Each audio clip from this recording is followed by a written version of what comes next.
starting with the 13th Mishnah in the first chapter of Pirkei Avot, a new Mishnah today. Once again, a continuation of the teachings of Hillel, who used to say the following: Hu haya omer, he would say, Nagad Shema Avad Shemei, somebody who aggrandizes his name, destroys his name. The Lo Mosif Yasaf, somebody who does not increase his Torah knowledge, in fact decreases it. The Lo Yalif Katala Chayav, very strongly, one who does not study Torah at all deserves to death, not to be in the world. Udishtamesh B'Taga Chalaf.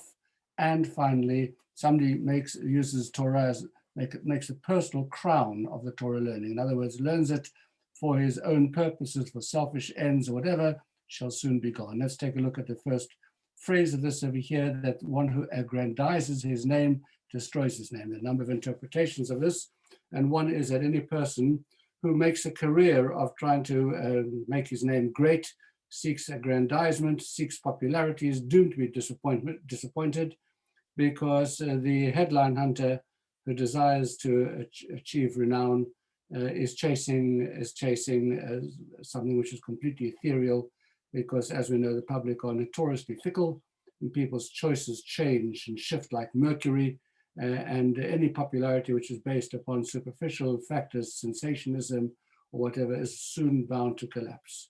And that is something which Hillel wants to remind us of.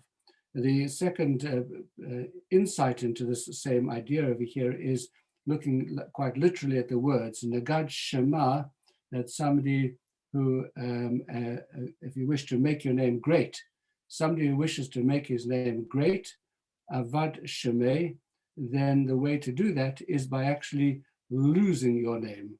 In other words, honor pursues those who flee from it. And if a person is self-effacing and humble and modest, but has something of real value, that it'll be discovered. Worth can make its own way in this world, and the truly great names are the people who actually didn't seek popularity at all, but they've got qualities that are so powerful that they make themselves known, even though they sometimes try to hide it. And a third and final interpretation of this is a slightly different one, that your great name will come even after the name is gone.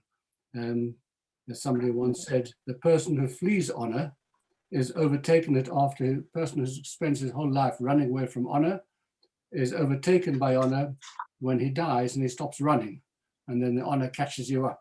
And it's often the case that the true greatness of a person is perceived only after his death, with a perspective of time. As the saying goes, after you have passed away, your worldly goods become the property of your heirs, but your good name remains yours even after death. That's something that always belongs to you.